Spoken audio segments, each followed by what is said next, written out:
Hello YouTube, this is Morgan Airspeed Prime here with my next Avatar news update video. This one is the announcement of a new book, and that book is called Avatar: The Last Airbender Legacy of the Fire Nation. From Inside Editions, another one of these 64-page kind of scrapbook books that features like pullouts, inserts, that sort of thing. It's going to be the third, I suppose, in the Avatar Legacy kind of line of books. Legacy's obviously out. Yesterday we got the preview pages for the second one of these books, Legend of Korra and Avatar's Chronicle. And then out of nowhere, this third one has been announced, Avatar: The Last Airbender Legacy of the Fire Nation. So this book's coming out August 6, 2019. So very, very quick, actually, after the second book, this one's coming out. There's only, like, an Avatar's Chronicle's out in May. This is out in August, so only a couple of months between them. Price is, like, I think here on Amazon UK, £19.27. I think that'll come down a little bit as we get closer to release, but that's the price of these books that they tend to be. But yeah, let's get into the description. There's no visuals for this yet. It's another one of these no cover announced yet, and of course it's too early probably for preview pages. So the description, I think, is the most interesting part of this book, in that this to me looks to be probably the most interesting, but it could also be the biggest letdown of all of these books. But we'll get into it. It says, in this new scrapbook, Avatar: The Last Airbender's beloved character Uncle Iroh shares his memories and mementos with Prince Zuko. In Avatar: The Last Airbender Legacy of the Fire Nation, discover long-kept secrets carried by Uncle Iroh as he records his stories for Prince Zuko.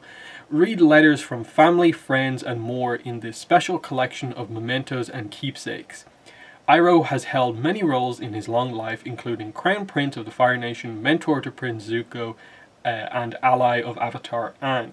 In the peace following the 100-Year War, Iroh has compiled his many thoughts, memories, artifacts, and stories from his long life to share with Prince Zuko. Filled with amazing removable mementos from Iroh, Avatar: The Last Airbender Legacy of the Fire Nation presents an exclusive look into one of the series' most loved characters. And we get the usual stuff. It's going to be 64 pages. As I said before, 6th of August 2019 is the release date, published by Inside Editions. The author is, what's it say here, Joshua Pruitt, who I don't really know if that's anything particularly significant, but let's get into talking about this now that all the information's out of the way.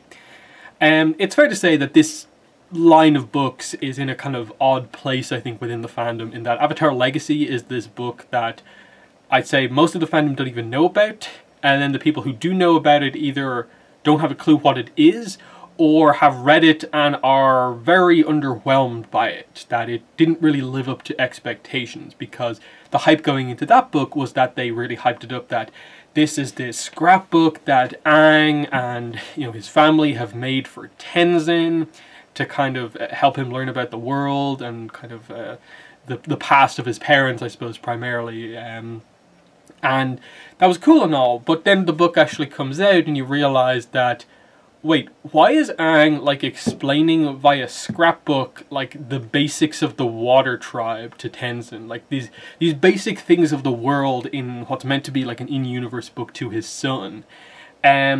The few pages where it does feel personal, like Katara's letter to Tenzin, is actually really well done. Some of the other stuff that's maybe not as information heavy is still somewhat written in character. The mementos were obviously interesting within that book, but it's one of those books where I really struggle to recommend it to someone unless they're very interested in those kind of pull-out mementos, like the postcards, the little maps and posters and that sort of thing that are inside the book. Getting the book for the content is absolutely not worth it in that case, because there's only a handful of pages out of the 64 that are actually interesting. Maybe if you haven't read or don't have any of the Lost Scrolls books, it's somewhat worth it, but otherwise not really. Then we got the preview pages for an Avatar Chronicles yesterday. That's the last video I did, so you can check that out if you want to see them. And it looks to be sort of more of the same. Admittedly, I'm sort of down on that book because of the big continuity error, the big timeline error that they have included in one of these preview pages, mentioning that basically Turf Wars is set 6 years after the start of the series, which it clearly isn't. Korra is not 23 in Turf Wars.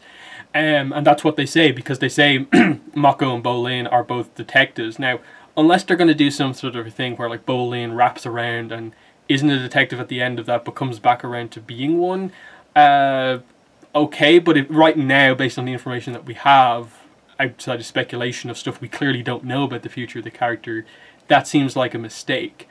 And especially with the idea of, like, for the most part, these books don't tend to have a lot of, like, basically any new information.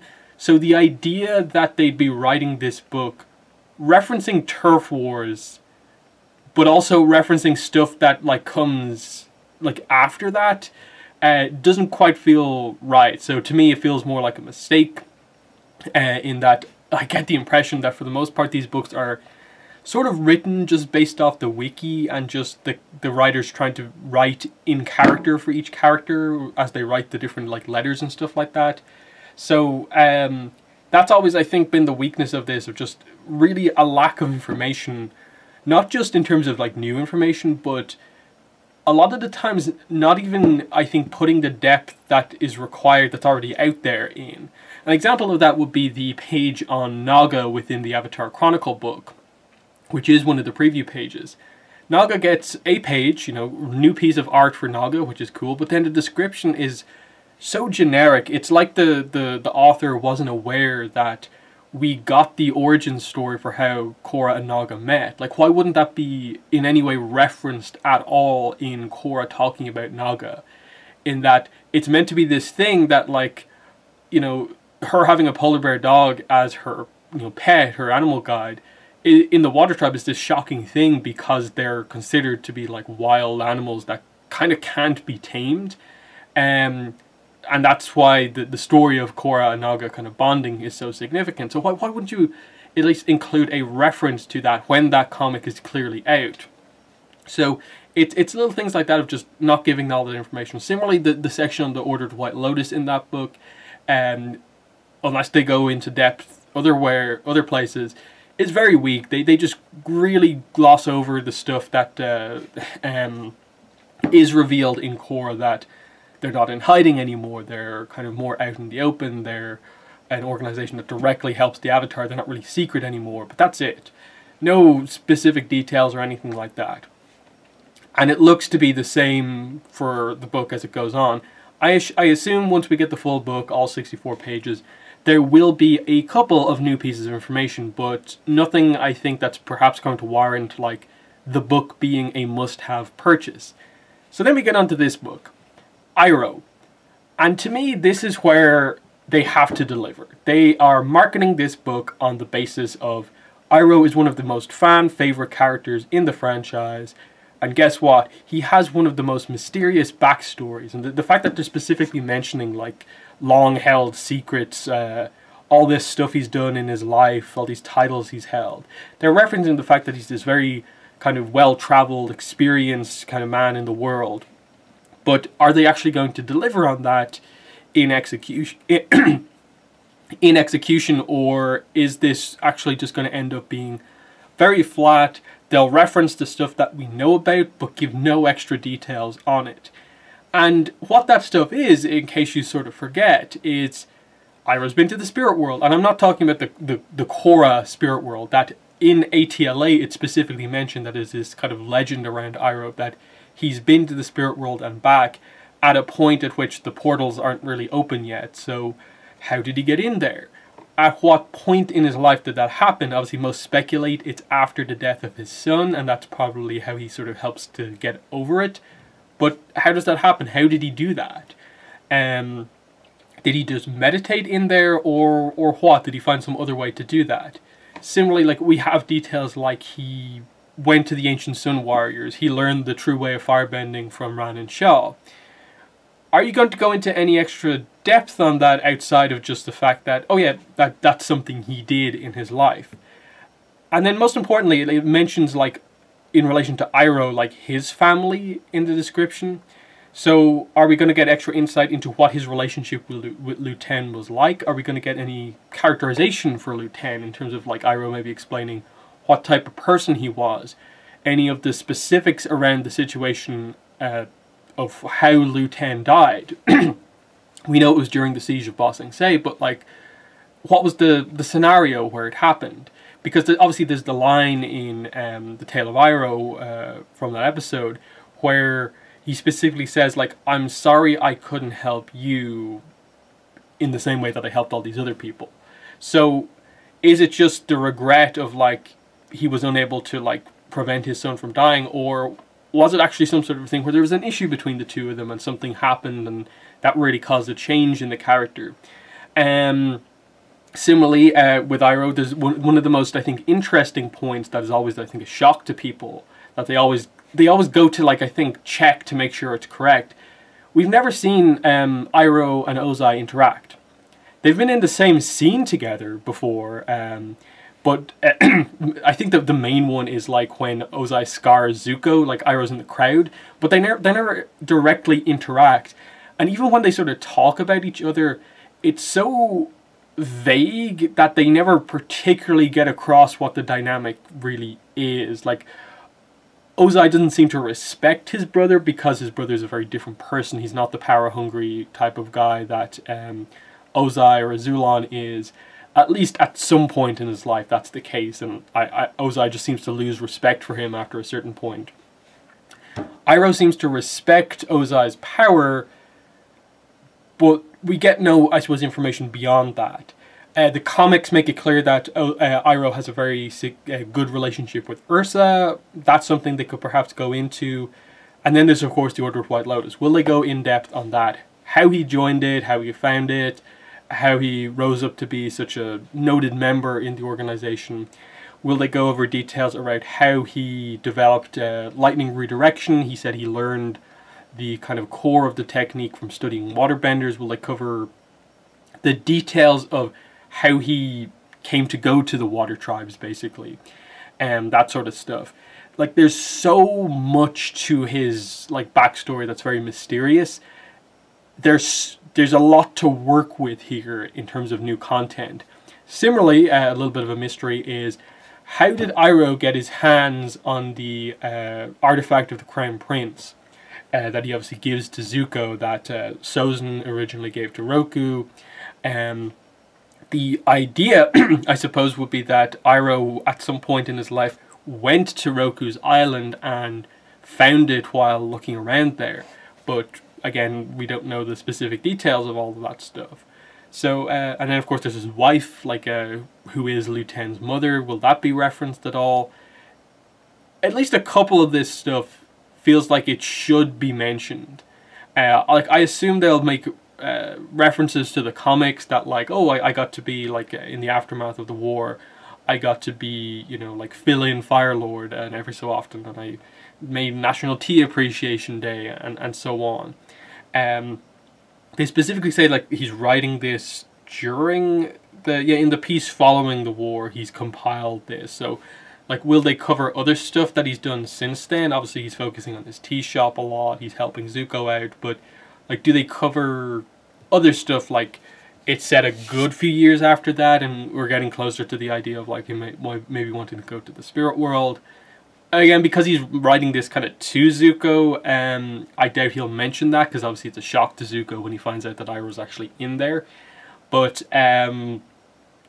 yeah, that's most, I think, of what I want to kind of speculate about this book. This is the one where, like, they have the most potential to actually deliver on it, because it's, like, I think the most open content, the most clear-cut. He's got a mysterious past. There's a bunch of different places you could go with it, like Rough Rhinos, I assume, will get a page somewhere in the book. But it's where they could deliver the most, but they could also, you know, end up kind of disappointing us the most here, because there's such a high potential. Like, the other books, like, you're kind of like, okay, like, Aang and Katara writing to Tenzin, like, they're not going to be talking about a lot of the key events in, like, their lives, like, in between. They're going to talk about their main journey and maybe, like, oh, we helped to make Republic City. yes, we would have liked to have maybe learned stuff about like the like weddings, what character got together with who, reveal some of that stuff. But you know, I get how you could write a story and not get to those points. Similarly, in Avatar's Chronicle, I don't really think there's a ton of potential for like lots of new information as such, but it'll be just interesting to see if they add anything. Here, like, are they just going to basically regurgitate like more or less what I just described here, which is the details they present in the show, and say them just as much that way? Because I've found the writing in these books has tended to be sort of like it gives the illusion that they're adding extra information on, but it's not really adding anything on. It's just they manage to capture the like tone of the character, and they write like lines for them, but there's no actual like new details in most of what they have to say. So that's where I think here it's going to be, it could be very disappointing if there's no real insight into extra stuff here, just because I think this is probably the one of the things in the fandom where like most people want to know about some of this stuff, get extra clarification on like Iroh's backstory. So I have some hope for this, in that I really feel like this is one of those ones where like there's no way you can do a whole book basically talking about Iroh's past and really deliver no new information. But if they do that, what a disappointment this book is going to be. So I am pretty skeptical going into this book. I think Avatar Legacy has like rightfully got me into that mindset with these type of books, that they aren't really delivering on, I suppose, what they could deliver on. I'd love to know if like Mike and Brian are even involved at all in these books, or if it is just the writers kind of asked to investigate this basic concept on the wiki and the shows and vaguely hint at other stuff. Like, that's the impression I get from the other books. It's probably going to be the same here, so, you know, I'm still going to get the book. I'm going to review it, of course, because as I said, I have some hope, but I'm not immediately going to be like, Iroh book, we're going to get Iroh's full backstory like that. I wish I could be that excited, but it's not going to deliver that much. I really don't think it is. I think the way they've worded the description, it gives you like hope that they're alluding to the fact that he's got a mysterious past, and that they'll go in more depth. What's the exact wording here? You know, an exclusive look into one of the series' most loved characters. Like, exclusive look, you know, like they're basically almost saying there, like, there will be new information. His long life, you know, all these different people, all these roles that he's had. Like, you know, how can you not deliver? But they're my thoughts on this book and this announcement. In the comments, let me know what your thoughts are on this Iroh Legacy style book. But yeah, that's been my thoughts. That's been the video. Thanks for watching, and bye.